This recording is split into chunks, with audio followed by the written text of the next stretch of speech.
Open করে নেব। এখান থেকে আমরা প্যান কার্ড রিসাইজ ওয়েবসাইটটা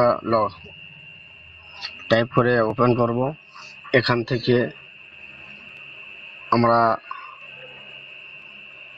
যে আধার কার্ড বা ভোটার যেগুলো আছে সেগুলোকে আমরা এখানে রিসাইজ করতে হয়। তো সর্বদা আমি এনএসডিএল এর জন্য এনএসডিএল সিলেক্ট করেছি, ডকুমেন্ট সিলেক্ট করেছি। ডকুমেন্ট সিলেক্ট করার পরে এখান থেকে আমরা ডাউনলোড ক্লিক করব। ব্যাস, এনএসডিএল প্যান কার্ডের জন্য সিলেক্ট হয়ে গিয়েছে। এরপরে আমরা আবার ব্যাগে চলে আসব। ব্যাগে চলে আসার পরে আধার কার্ড এখান থেকে আমরা সিলেক্ট ফাইলে ক্লিক করে আমরা যখন একটা ইমেজ আবার এখান থেকে নিয়ে নেব। এখান থেকে একটা ইমেজ আমরা ক্লিক করছি। ইমেজটা ক্লিক করার পর আমরা দেখতে পাচ্ছি এখানে একটা সিগনেচার আছে। এই সিগনেচারটা আমরা এনএসডিএল এ রেখে সিগনেচারে ক্লিক করব। সিগনেচার ক্লিক করে নেক্সটে ক্লিক করব। নেক্সটে ক্লিক করার পরে এটা আমাদের যতটা প্রয়োজন আমরা সাইজ করে নিয়ে নেব। নিয়ে আমরা এখান থেকে ডাউনলোডে ক্লিক করব। ডাউনলোডে ক্লিক করার সাথে এটা ডাউনলোড হয়ে যাবে। এখান থেকে আমরা ব্যাগে আসবো। আবার এখান থেকে ব্যাগে আসার পরে এবার এখান থেকে আমরা আবার ব্যাগে চলে যাব।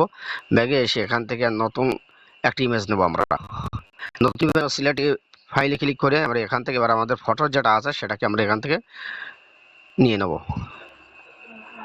একটা ইমেজ সিলেক্ট করলাম। এখান থেকে আমরা ওপেনে ক্লিক করব। ওপেনে ক্লিক করার সাথে সাথে আমাদের যে ফটোটা সেটা সামনে শো হচ্ছে। এখান থেকে যতটা প্রয়োজন ততটা আমরা নিয়ে নেব। এখান থেকে এনএসডিএল ক্লিক করলাম, ফটো ক্লিক করলাম, নেক্সট ক্লিক করব। নেক্সট ক্লিক করার পর ফটোটা আমরা আমাদের মতো সাইজ করে নেব। যতটা প্রয়োজন ততটা সাইজ করে নেব, যতটা প্যান কার্ডের প্রয়োজন হবে। ঠিক আছে, ব্যাস আমরা সাইজ মতো করে নিয়েছি। এখান থেকে আমরা একটু ডাইনে বামে ঘুরিয়ে দেখে নেব কিভাবে রাখলে ফটোটা বেশ সুন্দর দেখায়। আমরা এখান থেকে ফটোটা এবার এখান থেকে আমরা ডাউনলোড আইকনে ক্লিক করব। এখানে ডাইনে বামে আমরা ঘোরাতে পারি, ফটোটা রোটেটও করতে পারবো। তো যাই হোক, এখান থেকে আমরা ডাউনলোডে ক্লিক করছি। এখান থেকে আমরা ডাউনলোড ক্লিক করব। ডাউনলোড ক্লিক করার পরে আমাদের সবগুলো ডাউনলোড হয়ে গিয়েছে।